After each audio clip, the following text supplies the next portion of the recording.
세상에는 여러 나라가 있죠. 미국처럼 태평양과 대서양, 두 대양의 연에 있는 거대한 대륙국가도 있는 반면 지리적인 특성에 따라 우리나라와 이탈리아 같은 반도국가와 일본, 영국과 같은 섬나라, 그리고 스위스나 몽골과 같은 내륙국가들이 있죠. 삼면이 바다인 우리 입장에서 보면 국제무역 물동량의 90%를 차지하는 해상운송과 여름에는 어느 곳보다 가고 싶은 바다가 없는 이 나라들은 얼마나 불편하고 나쁠까 생각도 됩니다. 일찍이 19세기 미국의 해군 제도기자 전략가였던 엘프레드 세이어 마하는 그의 저서에서 바다를 지배하는 자, 세상을 지배한다라고 말했습니다.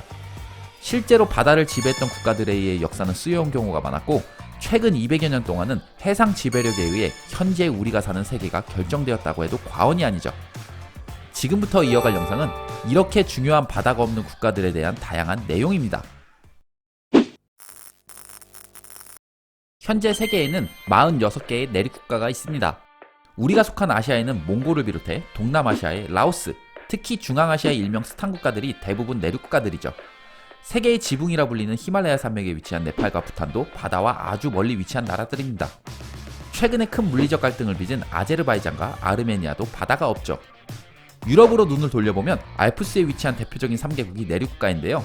세계에서 가장 잘 사는 나라 중 하나인 스위스와 그 옆에 있는 오스트리아, 그리고 이 두 나라 사이에는 세계에서 6번째로 작은 나라인 리히텐슈타인이 있습니다. 리히텐슈타인과 중앙아시아의 우즈베키스탄은 세계에서 유일하게 동서남북으로 내륙국가들에 둘러싸인 특이한 나라들입니다. 이처럼 유럽에는 작은 내륙국가들이 많은데요. 프랑스와 스페인 사이에는 안도라도 빠질 수 없죠. 이탈리아에는 2개의 작은 내륙국가가 있습니다. 이탈리아 반도 중북부에 있는 산마리노와 로마 안에 있는 바티칸이죠. 1인당 국민소득이 높은 룩셈부르크도 이들과 같은 환경을 지니고 있죠. 동유럽에서도 흔히 볼 수 있는 바다가 없는 국가들로서 한국인들이 많이 찾는 체코와 헝가리, 그리고 슬로바키아가 있습니다. 러시아와 폴란드 사이에 있는 벨라루스도 마찬가지고요. 발칸반도에도 세 나라가 이들과 똑같이 바다가 없는데요. 세르비아와 코소보, 2019년 마케도니아에서 국명을 바꾼 북마케도니아입니다. 흑해 연안 국가들에 둘러싸인 몰도바도 역시 마찬가지고요.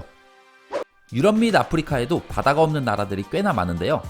특히 사하라 이남과 적도 위 사이에 위치한 국가들이 많고 적도 바로 아래부터 남아프리카 공화국 위 사이에도 역시 내륙국가들이 모여 있습니다.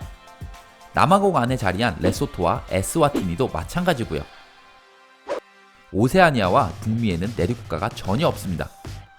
마지막으로 가볼 남아메리카에는 두 나라가 있는데요. 바로 볼리비아와 파라과이죠.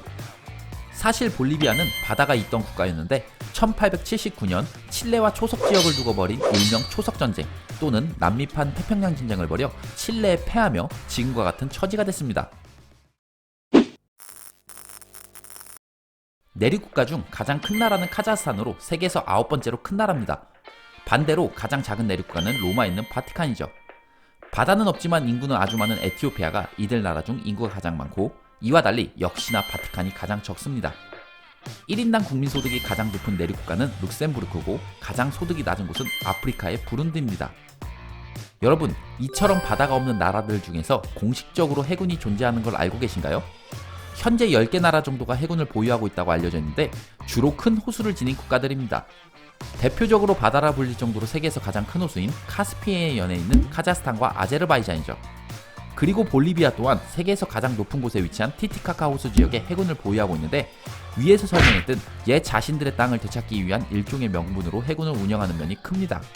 실제로 대서양에 접해 있는 항구 도시 아르헨티나 로사리오에 영구적으로 해군을 파견시키고 있고요.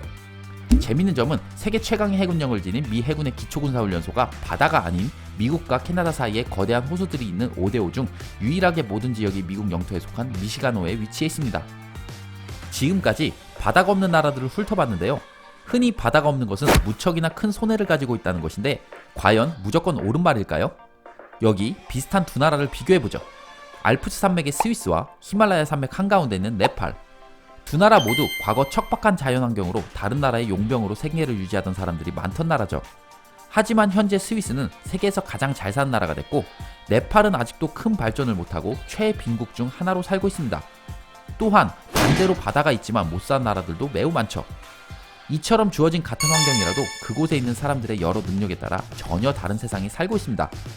개인이나 기업, 국가는 결국 모든 것은 자신에 달려있다는 것을 이 영상을 통해 배워가야 할 것 같습니다. 시청해주셔서 감사합니다.